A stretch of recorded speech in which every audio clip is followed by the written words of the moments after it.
Pada awal milenium ketiga, Asia Tenggara diguncang oleh serangkaian serangan teror yang mengerikan. Dari Jakarta hingga Bali, dari Filipina hingga Thailand, bayang-bayang ketakutan menyelimuti. Di balik setiap ledakan, di setiap perencanaan keji, ada satu nama yang terus disebut-sebut oleh intelijen dunia, yaitu Hambali.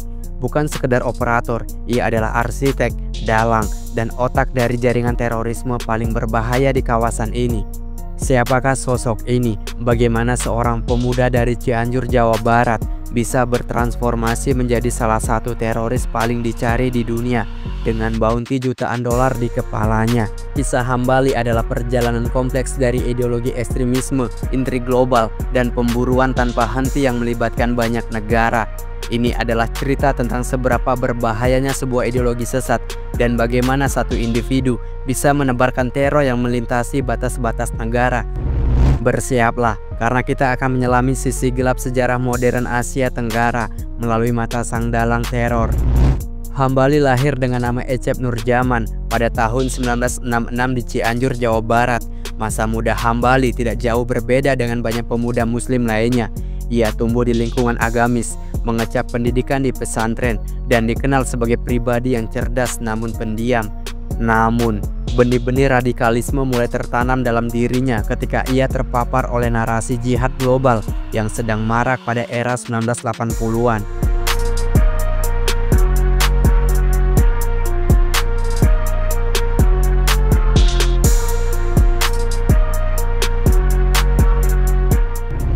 Saat itu, perang Uni Soviet di Afghanistan menjadi magnet bagi banyak pemuda muslim dari seluruh dunia termasuk Indonesia. Narasi perlawanan terhadap penjajahan kafir resonan di hati mereka. Pada akhir 1990-an, Hambali berangkat ke Afghanistan. Di sana, ia tidak hanya menjalani pelatihan militer intensif, tetapi juga bersentuhan langsung dengan ideologi jihad garis keras. Ia bertemu dengan para veteran mujahidin, tokoh-tokoh fundamentalis, dan mulai membangun jaringan dengan individu-individu yang kelak menjadi bagian dari Al-Qaeda dan Jemaah Islamiyah. Pengalaman di Afghanistan ini mengubah Hambali secara fundamental. Ia kembali ke Asia Tenggara bukan lagi sebagai pemuda biasa, melainkan sebagai seorang yang telah terradikalisasi dengan keyakinan yang sangat kuat pada perjuangan bersenjata untuk mendirikan khilafah Islamiyah. Ia mulai aktif di Malaysia, membangun koneksi dengan tokoh-tokoh JI seperti Abdullah Sungkar dan Abu Bakar Basir. Ini adalah babak awal pembentukan seorang dalang yang kelak akan mengguncang dunia. Setelah kembali dari Afghanistan, Hambali dengan cepat naik dalam hierarki Jemaah Islamiyah. Ia dikenal cerdas, cakap dalam perencanaan, dan memiliki kemampuan berjaringan yang luar biasa. JI adalah kelompok teroris regional yang memiliki ambisi besar, mendirikan khilafah di Asia Tenggara, dan melancarkan jihad melawan musuh-musuh Islam, termasuk pemerintah-pemerintah di kawasan dan barat. Hambali dengan cepat menjadi figur sentral, memegang posisi strategis sebagai kepala operasional JI di Asia Tenggara. Ia bertanggung jawab atas perencanaan, koordinasi, dan pendanaan berbagai serangan. Ia adalah otak di balik logistik, pengadaan bahan peledak, pelatihan anggota, dan mobilisasi sel-sel teror di berbagai negara. Di bawah kepemimpinannya, JI melancarkan serangkaian aksi teror yang mengguncang kawasan. Salah satu yang paling menonjol adalah bom Natal pada tahun 2000, di mana 18 orang tewas dalam serangkaian ledakan serentak di gereja-gereja di 11 kota di Indonesia.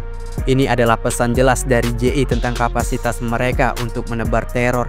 Hambali juga diduga terlibat dalam serangkaian pengeboman di Filipina dari perencanaan serangan di Singapura yang berhasil digagalkan. Yang membuat Hambali sangat berbahaya adalah kemampuannya menghubungi JI dengan jaringan teroris global yang lebih besar, terutama Al-Qaeda. Ini adalah jembatan antara terorisme regional dan internasional, mendapatkan dukungan dana dan arahan dari Al-Qaeda untuk melancarkan serangan yang lebih besar dan lebih mematikan. Ia adalah dalang di balik layar, menggerakkan bidak-bidak catur terornya di seluruh Asia Tenggara. Pada 12 Oktober 2002, Hambali menulis babak terkelam dalam sejarah terorisme di Asia Tenggara. Ia adalah salah satu otak di balik ledakan bom Bali.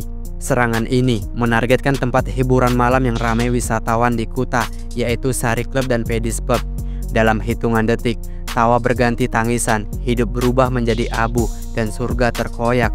202 orang tewas termasuk 164 warga asing dari puluhan negara dan 38 warga Indonesia. Ratusan lainnya luka-luka parah, meninggalkan trauma mendalam yang tak akan pernah hilang. Bom Bali 1 adalah puncak dari kapasitas perencanaan Hambali. Ia berhasil merangkai operasi yang kompleks, melibatkan banyak operator, pengadaan bahan peledak, hingga eksekusi yang brutal. Dunia terhenyak menyadari bahwa ancaman terorisme telah merenggut nyawa warga mereka di tanah yang damai. Namun, teror Hambali tidak berhenti di Bali. Ia juga diyakini terlibat dalam perencanaan bom Hotel JW Marriott, Jakarta pada 5 Agustus 2003 yang menewaskan 12 orang dan melukai lebih dari 150 lainnya. Serangan ini kembali menegaskan bahwa ia adalah sosok yang harus segera dihentikan, sebuah ancaman nyata bagi keamanan regional dan global.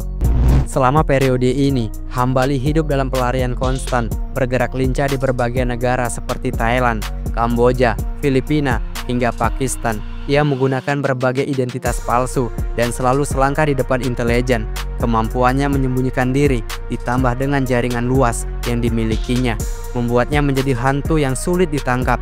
Semakin menambah tingkat bahayanya, ia adalah ancaman hidup yang nyata, mampu merencanakan dan mengeksekusi serangan kapan saja dan di mana saja.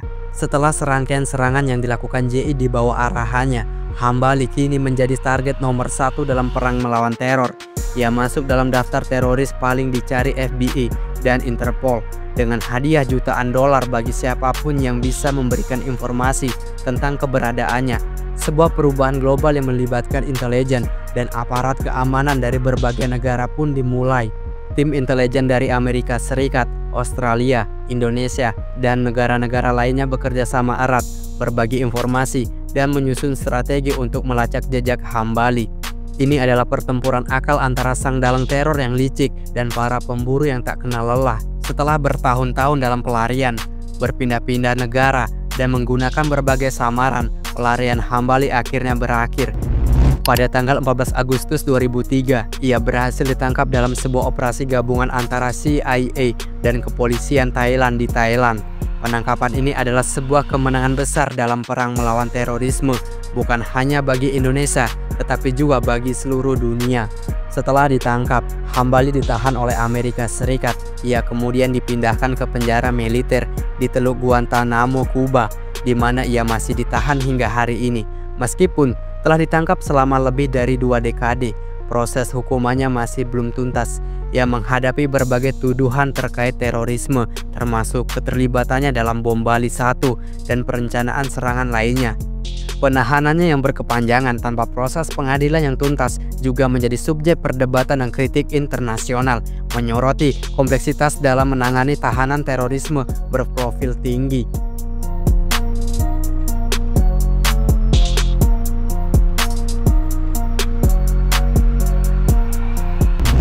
Kisah Hambali adalah pengingat yang mengerikan tentang seberapa berbahayanya sebuah ideologi ekstrim yang merasuki hati dan pikiran seseorang. Ia menunjukkan bagaimana satu individu dengan kapasitas perencanaan dan jaringan yang luas bisa menebar teror dan kehancuran yang melintasi batas-batas negara, merenggut ratusan nyawa tak bersalah, dan meninggalkan luka yang tak akan pernah sembuh. Warisan teror yang ditinggalkan Hambali masih menjadi tantangan. Meskipun JI telah melemah dan banyak pemimpinnya tertangkap ataupun tewas, ideologi ekstremisme tidak pernah benar-benar mati. Ia bermutasi, mencari bentuk-bentuk baru, dan terus berusaha merekrut individu-individu yang rentan. Oleh karena itu, perang melawan terorisme bukanlah sekedar pemburuan fisik, melainkan perang ideologi, perang melawan kebencian dan intoleransi.